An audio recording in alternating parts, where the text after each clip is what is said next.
आगे बढ़ते हैं। पीपीएससी के राज्य सेवा एवं वन सेवा के प्रारंभिक परीक्षा विवादों में घिराई है, क्योंकि आयोग ने परीक्षा में कश्मीर को लेकर एक सवाल पूछा, जिस पर अब जमकर बवाल हो रहा है। इस सवाल को देशद्रोह की श्रेणी में बताते हुए एमपीपीएससी और क्वेश्चन पेपर सेट करने वालों पर कार्रवाई की मांग उठ रही है। मामले में पूर्व मंत्री पीसी शर्मा ने बीजेपी की नीयत पर सवाल उठाए। उन्होंने कहा कि कश्मीर देने की बात कह रहे हैं। पीसी शर्मा ने दोषियों पर कार्रवाई की मांग भी की। हालांकि विवादित सवाल पर गृह मंत्री डॉक्टर नरोत्तम मिश्रा का भी रिएक्शन सामने आया। प्रश्न पत्र बनाने वाले पेपर सेटर, इन सभी सेटर्स को डिबार किया गया है। सवाल जरूर आपत्तिजनक है। दोनों पर पीएससी उच्च शिक्षा विभाग की कार्रवाई के लिए लिख दिया गया है। आपको बता दें कि एमपीपीएससी की 19 जून को प्रीलिम्स की परीक्षा हुई थी, जिसमें सवाल पूछा गया था कि क्या भारत को कश्मीर को पाकिस्तान को दे देने का फैसला करना चाहिए।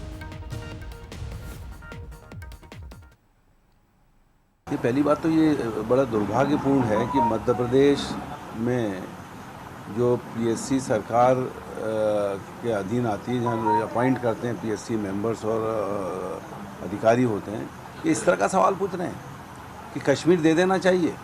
मतलब इनकी मानसिकता है कि कश्मीर दे दो, क्योंकि ये कश्मीर संभाल नहीं पा रहे हैं। अब तो इनको जो कश्मीर फाइल के बजाय कश्मीर फाइल 2 बनानी चाहिए, जो हालत कर दी है, और इसीलिए इनको इस तरह का सवाल पूछने की आवश्यकता पड़ी।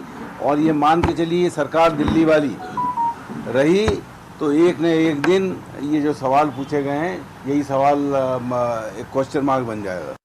2 प्रश्न पत्र बनाने वाले थे, 2 मध्य प्रदेश के, 1 महाराष्ट्र के हैं। पीएससी ने दोनों को डीवार कर दिया है। प्रश्न आपत्तिजनक है और दोनों को पीएससी सरकार को, उच्च शिक्षा विभाग को कार्रवाई के लिए लिख रहे हैं। पूरे देश के अंदर इसकी सूचना दे दी गई है कि ये डीवार हो गए हैं, इनसे कोई ये काम न ले। चलिए, ज्यादा चर्चा इस पर हम करेंगे हमारे सहयोगी आकर्ष शर्मा हमारे साथ लाइव जुड़ रहे हैं राजधानी भोपाल से। उनका रुख कर लेते हैं। आकर्ष, एक सवाल जिस पर कई सवाल अब खड़े हो चुके हैं, आरोप प्रत्यारोप का दौर जारी, लेकिन कश्मीर का मुद्दा अगर माने तो पहले से काफी कॉन्फ्लिक्टिंग रहा है। इस बीच गृह मंत्री ने भी माना है कि सवाल काफी आपत्तिजनक था। जी अवंतिका, आपने सही कहा कि जो सवाल था वो विवादित था, और यही कारण है कि सरकार के संज्ञान में जैसे ही आया तो जिन लोगों ने पेपर सेट किए थे उनको डीबार कर दिया गया है।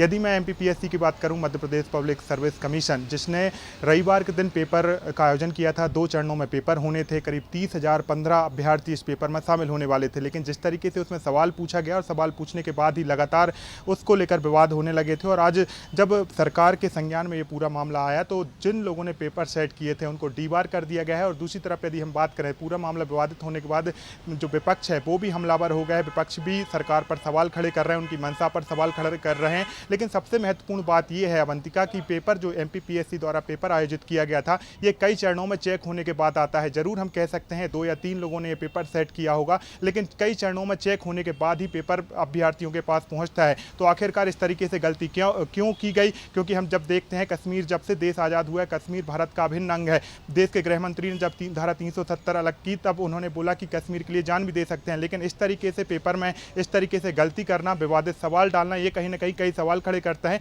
और सबसे महत्वपूर्ण बात यह कि पेपर सेट करने वालों पर कार्रवाई कर दी गई है, लेकिन आने वाले समय में इस तरीके से गलती ना हो, तो इसको लेकर क्या मध्य प्रदेश सरकार आने वाले समय में कोई गाइडलाइन भी तय करेगी जिससे इस तरीके से कोई त्रुटि ना हो? अवंतिका, आकर्ष, मुद्दा उठाए तो सियासत होना भी इस पर लाजमी है। शुक्रिया आपका इस जानकारी के लिए। तो आगे भी कई सारी कार्रवाई हो सकती है, जिस तरह से आकर्ष हमें बता रहे थे, क्योंकि कई हाथों से पेपर निकल कर जाता है। 2 पेपर सेटर जिनको डिबार किया जा चुका है, लेकिन आगे भी कार्रवाई इस मामले में देखने को मिल सकती है।